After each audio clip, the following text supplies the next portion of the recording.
اللہ الرحمن الرحیم الحمد للہ رب العالمین وصلی اللہ وسلم علی نبینا و مولانا محمد وعلی آلہ وصحبہ ومن تبعہم بإحسان إلی یوم الدین ومن صام بصومہ ومن صلی بصلاتہ ومن اہتدى بہدیہ واتبع سنته وسلك هديه إلى يوم الدين وبارك وسلم تسليما كثيرا أما بعد فأعوذ بالله من الشيطان الرجيم بسم الله الرحمن الرحيم يا أيها الذين آمنوا كتب عليكم الصيام كما كتب على الذين من قبلكم لعلكم تتقون أياما معدودات وقال النبي صلى الله عليه وسلم من صام رمضان إيمانا واحتسابا غفر له ما تقدم من ذنبه أو كما قال عليه الصلاة والسلام۔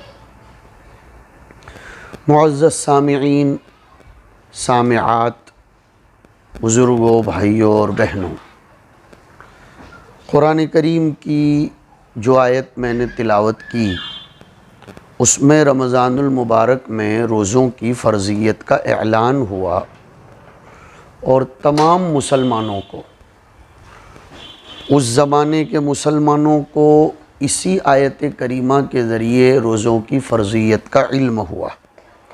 قیامت تک یہی آیت روزوں کی فرضیت کے لیے دلیل بن کر رہے گی۔ اس آیت میں کچھ باتیں سوچنے، تدبر اور تفکر کی ہیں۔ پہلے تو اس کا ترجمہ سنیے ایک ایک جز کر کے۔ اللہ تعالیٰ نے عجیب طریقے سے روزوں کی فرضیت کا اعلان فرمایا۔ ارشاد فرمایا، اے وہ لوگوں جو ایمان لائے۔ اس کلمے کے ذریعے خطاب کیوں ہوا؟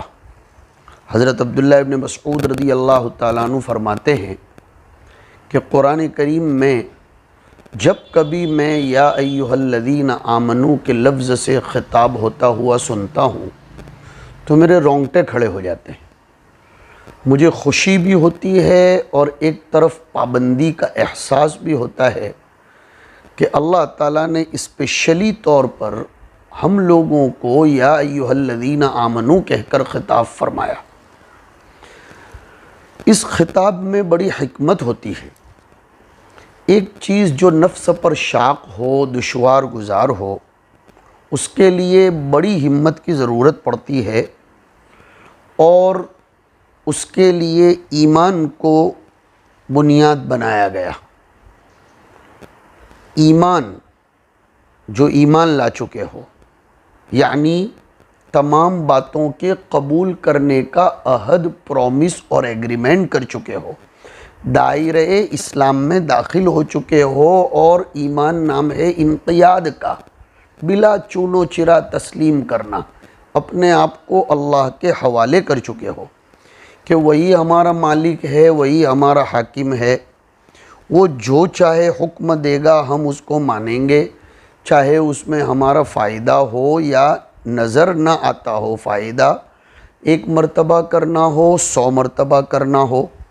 ہم نے چونکہ اس کی غلامی اختیار کر لی تو اب ہمیں اس سے کوئی بحث نہیں ہے۔ ہم نے چونکہ اس کی عبودیت کا طوق، اس کی غلامی کا طوق اپنے گلے میں ڈال دیا اور اعلان کر دیا کہ اشہد ان لا الہ الا اللہ و اشہد ان محمدًا عبدہ و رسولہ، آمنا سمعنا و اطعنا، ہم نے اللہ کی غلامی قبول کر لی، ہم تو حکم کے بندے ہیں، وہ جو بھی حکم دے گا ہم اسی پر عمل کریں گے۔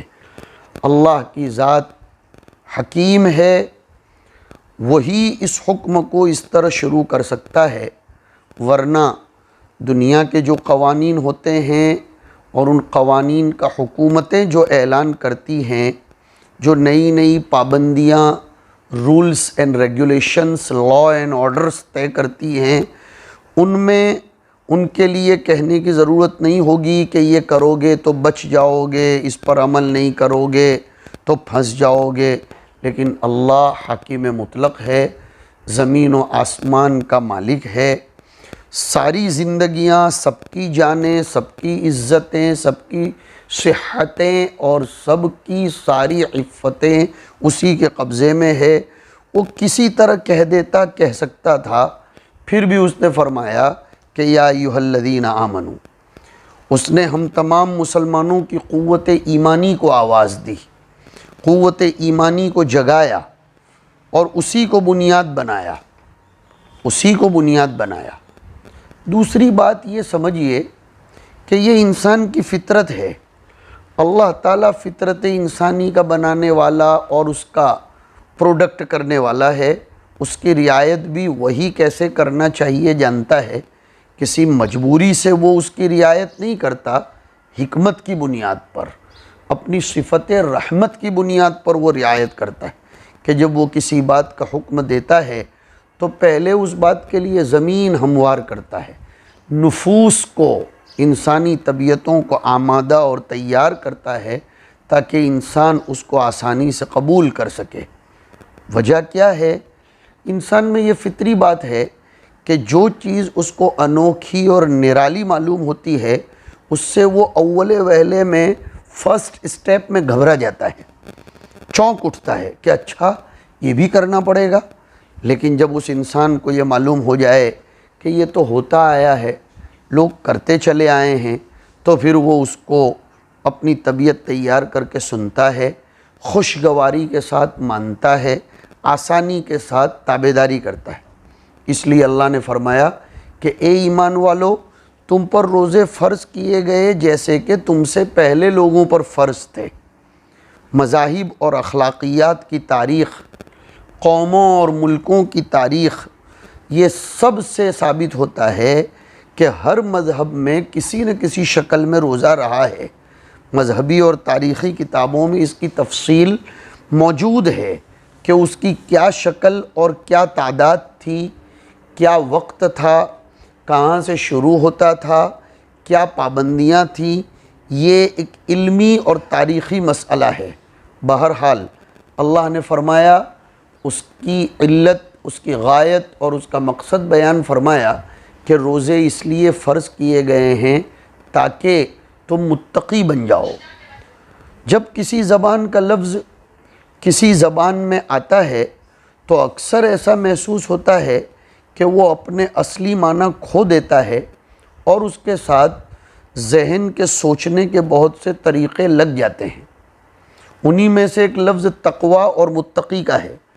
ہمارے یہاں متقی کا معنی ہے بڑا عبادت گزار، ہمارے ذہنوں میں یہ بیٹھا ہے، راتوں کو بہت کم سونے والا، نہ سوتا ہو تو اور زیادہ متقی ہے، نہ کھاتا ہو تو اور زیادہ متقی ہے، کنٹینیو عبادت کرتا ہو تو اور بڑا متقی ہے، کثرت سے نماز پڑھتا ہو، نماز ہی میں اس کا دل لگتا ہو، جب دیکھو نماز پڑھتا ہو، جب دیکھو روزے رکھتا ہو، ذرا سی چیز میں شبہ سے بچتا ہو، متقی ہے۔ لیکن عربی میں جہاں سے یہ لفظ آیا ہے، تقوی کا معنی وہاں یہ ہے ہی نہیں۔ زیادہ عبادت کرنا، زیادہ شب بیداری کرنا، کنٹینیو روزے رکھنا، عربی میں اس کا یہ معنی ہے ہی نہیں۔ بلکہ عربی زبان میں تقوی ایک مستقل صفت کا نام ہے۔ تقوی عبادت کا نام نہیں ہے، تقوی خوف کا نام ہے۔ تقوی تلاوت یا تسبیح کا نام نہیں ہے، تقوی مزاج کے بنانے کا نام ہے۔ مزاج بنانا، انسان کی طبیعت کو شریعت بنا دینا۔ تقوی ایک ملکہ ہے، تقوی ایک طبیعت ہے۔ رمضان اسی لیے تو آتا ہے کہ ہم متقی بنیں۔ اگر کہا جائے تو یہ بھی چھوٹا سا کلمہ ہے، ورنہ تو قرآن کا چھوٹا کلمہ بھی معجزہ ہے۔ تو اس آیت کا یہ مطلب نہیں ہے کہ رمضان ہے تو تقوی ہے، رمضان گیا تو اب تقوی گیا، اس کا نام تقوی نہیں ہے۔ تقوی کا معنی ہے لحاظ و شرم کی عادت ڈال دینا، اپنے اندر پاسداری، احساس ذمہ داری اور لحاظ کی عادت ڈالنا۔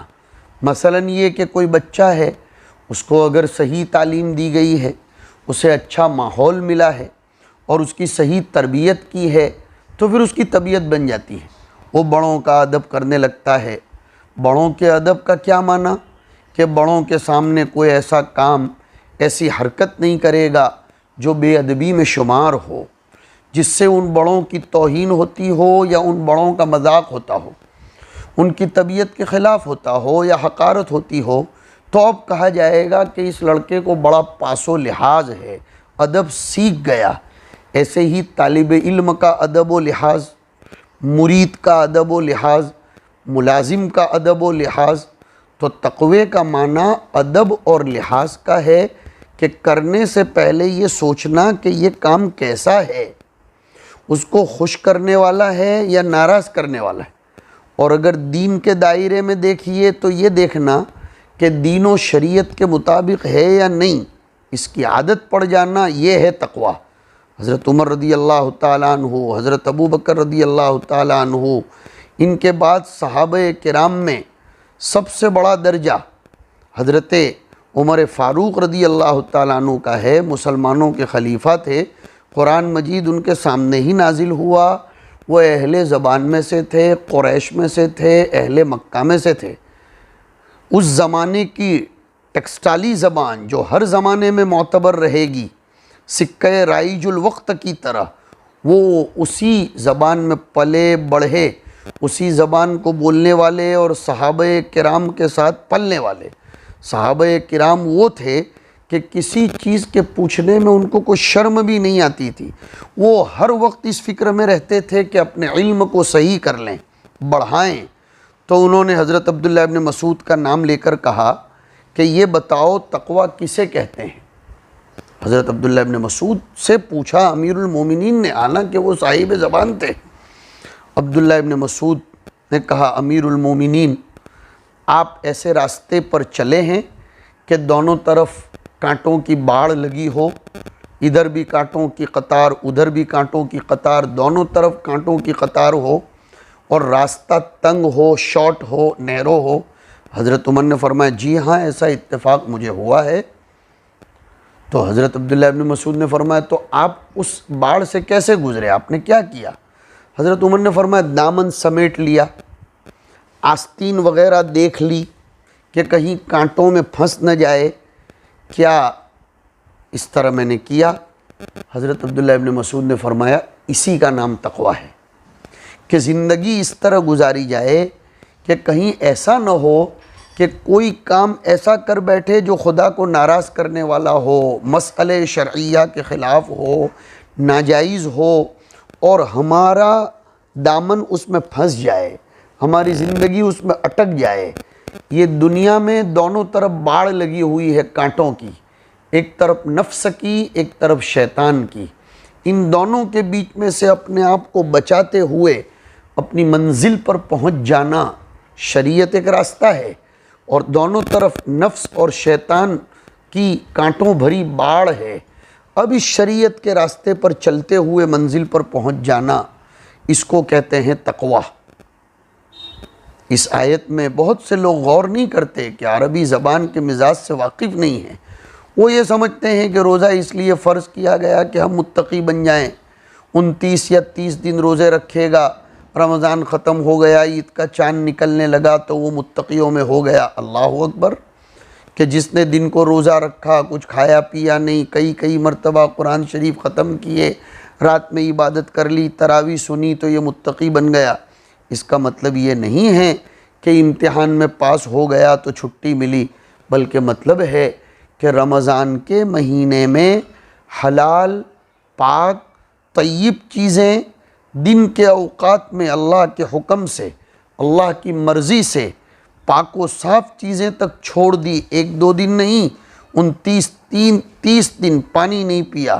حالانکہ پانی سب سے بڑی نعمت ہے، اللہ کی حیات تحفے کی شکل میں جو ملی ہمارے لیے، حیات مستعار، اس کا سبب بتایا گیا کہ وَجَعَلْنَا مِنَ الْمَاءِ كُلَّ شَيْءٍ حَيٍّ، ہم نے وہ پانی ہی سے ہر چیز زندہ پیدا کی، لیکن ہم نے اس کو چھوڑا، کھانا نہیں کھایا، حالانکہ اللہ نے دیا تھا، گھر میں وہ چیزیں موجود تھیں، حلال کمائی سے تھیں، لیکن نہیں کھایا۔ کیوں نہیں کھایا، کیوں نہیں پیا؟ کیا وہ چیزیں جو انسان بحیثیت انسان کے اور بشری تقاضوں کے کرتا ہے، کیا اس لیے اس نے نہیں کیا؟ نہیں، ایسا نہیں ہے، اس لیے کہ اللہ نے منع فرمایا ہے۔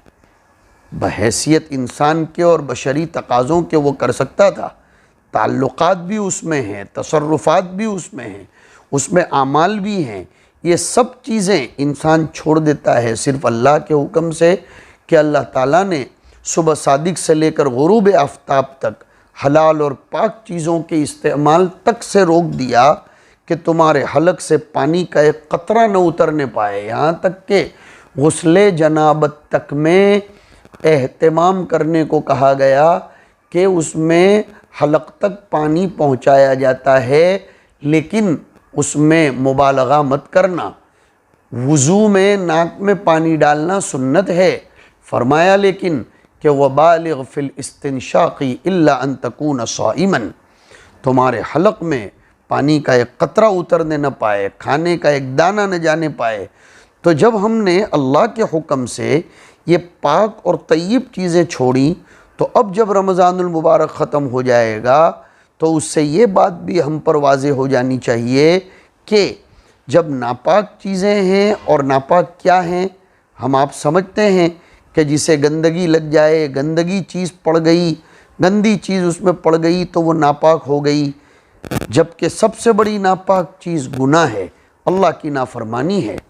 تو جس طرح ہم اللہ کے حکم سے، میں عرض یہی کر رہا تھا کہ رمضان کے دنوں میں حلال اور پاک طیب چیزیں چھوڑیں، تو اسی اللہ کے حکم سے غیر رمضان کے دنوں میں گناہوں کا ارتکاب کیسے کریں؟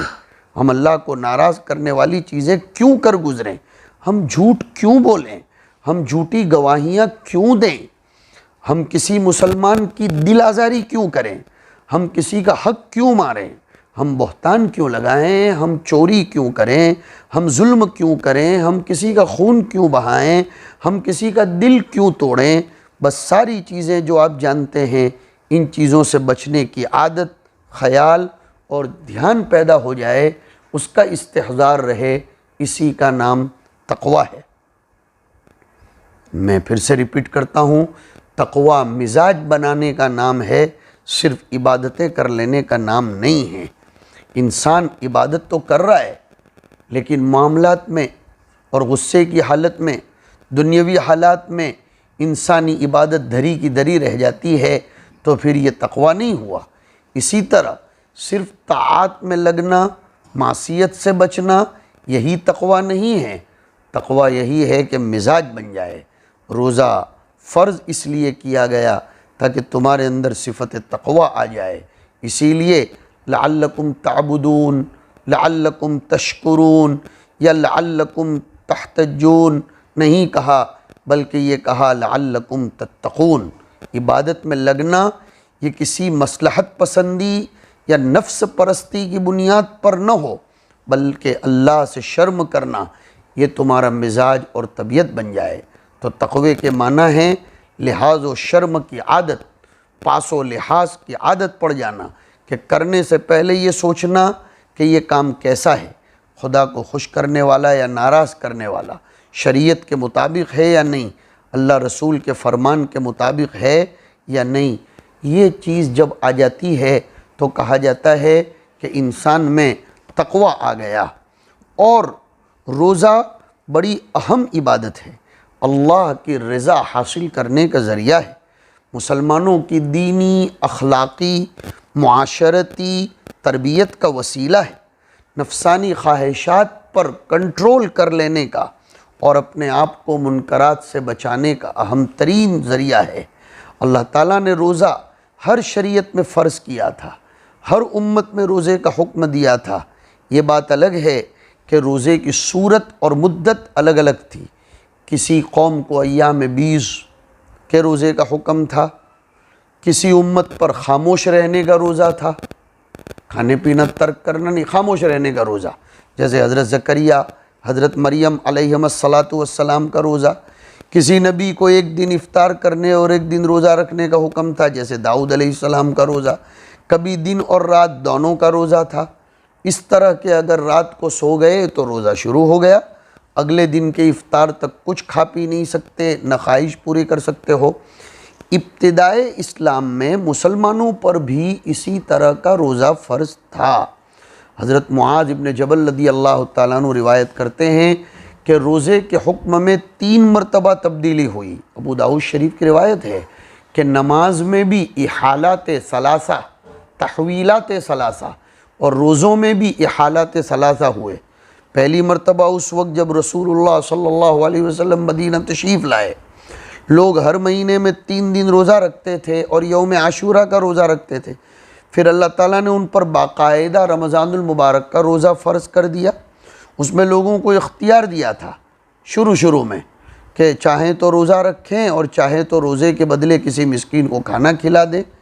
یہ حکم تبدیل ہو گیا اور پھر آیت آئی کہ فمن شہید منکم الشہر فلیصمہ، جو شخص بھی رمضان کا مہینہ پالے اس کا روزہ ضرور رکھے۔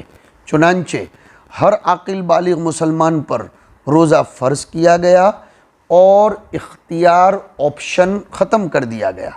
البتہ مریض مسافر کو روزہ ترک کرنے کا اور دوسرے دنوں میں روزے کی قضا کرنے کی رخصت دی گئی۔ عمر دراز اور ضعیف انسان کو جس کی بیماری کے یا کمزوری کے دوبارہ ریکور ہونے کی کوئی امید نہ ہو، اس کو فدیے کی اجازت دے دی گئی۔ تیسری تبدیلی یہ ہوئی کہ افطار کے بعد جب تک لوگ سوتے نہیں تھے اس وقت تک کھانے پینے اور بیوی سے مجامعت کرنے کی اجازت تھی، لیکن اگر افطار کے بعد عشاء کے فوراً بعد بھی سو جاتے یا مغرب عشاء کے درمیان بھی سو جاتے تو اٹھ کر کچھ بھی نہیں کر سکتے تھے، کیونکہ سوتے ہی روزہ شروع ہو جاتا تھا۔ ایک انصاری صحابی روزے کی حالت میں محنت و مشقت کر کے آئے اور تھکے آ رہے تھے بیچارے، گھر آتے ہی بغیر کچھ کھائے پیے تعب و تکان کی وجہ سے سو گئے۔ صبح ہوئی تو پھر ان کا روزہ تھا۔ حضور صلی اللہ علیہ وسلم نے دیکھا کہ وہ نڈھال ہو گئے، ویک پڑ گئے، کمزور ہو گئے، تو حضور نے ان سے پوچھا میں تم کو شدید مشقت میں مبتلا دیکھ رہا ہوں، ایسا کیوں ہے؟ انہوں نے عرض کیا اللہ کے رسول، کل میں نے محنت کی، شام کو گھر آیا، لیٹا، نیند آ گئی، صبح جب اٹھا تو پھر روزہ رکھنا تھا۔ اسی طرح حضرت عمر نے بھی سونے کے بعد اپنی بیوی سے مباشرت کی تو وہ بھی حضور کے پاس آئے اور اپنی پریشانی بیان کی، تو اللہ تعالیٰ نے آیت کریمہ نازل کی کہ احل لکم لیلۃ الصیام الرفث الی نسائکم۔ رمضان کا مہینہ ایسا بابرکت مہینہ ہے سامعین کہ اس میں ہر طرح کی نیکیاں پروان چڑھتی ہیں، موسم بہار کی طرح برگ و بار لاتی ہیں۔ حضرت ابو ہریرہ فرماتے ہیں کہ حضور نے فرمایا کہ جب رمضان کا مہینہ داخل ہوتا ہے تو جنت کے دروازے کھول دیے جاتے ہیں، جہنم کے دروازے بند کر دیے جاتے ہیں اور شیاطین کو زنجیروں سے باندھ دیا جاتا ہے۔ رمضان کا روزہ ایک ایسی عبادت ہے جس کا کوئی بدل نہیں ہے۔ ہر عبادت کی اپنی شان اور لذت ہے، روزے کی شان ہی کچھ الگ، منفرد اور ممتاز ہے۔ ہر عبادت ظاہری عمل پر مبنی ہے مگر روزہ داخلی عبادت ہے۔ اگر کوئی چھپ کر پانی پی لے تو اسے اللہ کے علاوہ کون دیکھ سکتا ہے؟ یہ اس کے اور اس کے اللہ ہی کے درمیان کا معاملہ ہے۔ ظاہری ہیئت سے اور ظاہری شکل و صورت سے روزے کا کوئی تعلق نہیں۔ اسی فلسفے کی بنیاد پر، اسی حکمت کے پیش نظر حدیث شریف میں فرمایا گیا بخاری کی روایت میں کہ روزے کا بدلہ سوائے میں کوئی چیز نہیں ہے، اور ایک اعراب کی بنیاد پر سوائے میرے کوئی اس کا بدلہ دے سکتا نہیں ہے۔ روزہ شرعی طور پر صبح صادق سے لے کر غروب آفتاب تک کھانے پینے اور مباشرت سے پرہیز کرنے کا ہے، مگر میرے بھائیوں روزے کی حکمت یہ ہے کہ انسان نفسانی خواہشات پر کنٹرول کر لے، عبادت اور ذکر سے اپنے قلب کی تطہیر کر لے، غیر اخلاقی کاموں سے بچے، لڑائی جھگڑے، فتنہ فساد، گالی گلوچ، چیخنے چلانے سے بچے، دوسروں کی برائی نہ کرے بلکہ ہر برے قول و عمل کو ترک کر دے۔ حضور صلی اللہ علیہ وسلم نے انہی چیزوں کی طرف انسانوں کو اور روزے داروں کو متوجہ فرمایا ہے۔ اگر انسان روزہ بھی رکھے، غلط کام بھی کرے، نارمل زندگی پر ہی چلتا رہے، بری باتیں بھی کرے، تو روزے کا مقصد پورا نہیں ہوتا۔ شریعت میں ہر چیز مقصد کے ساتھ لگی ہوئی ہے۔ شریعت عادت کا نام نہیں ہے، عبادت کا نام ہے۔ ہم کبھی کبھی عادت کے طور پر بھی کھانا پینا تو چھوڑ دیتے ہیں، پیٹ میں گڑبڑ ہو گئی، 12، 15، 18 گھنٹے نہیں کھایا پیا، اس سے روزہ نہیں ہوتا۔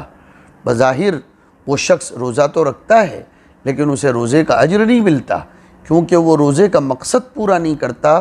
اس لیے حضور پاک صلی اللہ علیہ وسلم نے ایک روایت میں فرمایا کہ کوئی ضرورت نہیں ہے، روزے کے روحانی اور اخلاقی تقاضے پورے کرنے کی عادت ڈالنی چاہیے۔ زبان کو دوسروں کی غیبت سے، بہتان سے، خاص طور پر لاک ڈاؤن کے زمانے میں ٹائم پاس کرنے کے لیے ادھر ادھر کی بحثوں سے محفوظ رکھنا چاہیے۔ دوسروں کی حق تلفی، ایذانی رسانی سے، جھگڑا لڑائی سے باز آنا چاہیے۔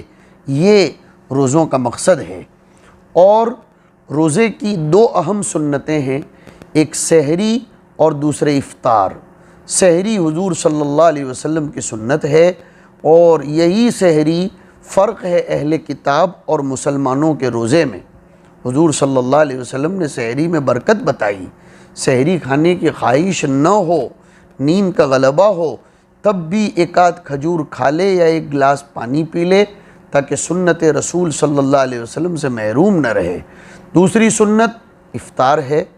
سحری میں تاخیر، افطار میں جلدی کرو۔ افطار کی سنت یہ ہے کہ روزے داروں کو اپنے یہاں بلا کر، اور لاک ڈاؤن کے زمانے میں یہی ثواب غریبوں کو روزہ افطار کرنے کا سامان پہنچا کر بھی حاصل ہوتا ہے۔ یہ غلط فہمی کا ازالہ کرنا چاہتا ہوں۔ روزہ چھڑوانے اور افطار کروانے کا ثواب اپنے دسترخوان ہی پر یا اپنے گھر پر بلا کر کروانے ہی کی حد تک محدود نہیں ہے، بلکہ غربا، مسکینوں، رشتہ داروں تک افطاری کا سامان پہنچانا اور انتظام کرنا، اس سے بھی روزہ افطار کرانے کا ثواب ملتا ہے۔ بلکہ غریب روزے دار کو افطار کرانے کا انتظام کریں گے تو دوہرا ثواب ملے گا، ایک افطار کروانے کا، دوسرا غربا پروری کا۔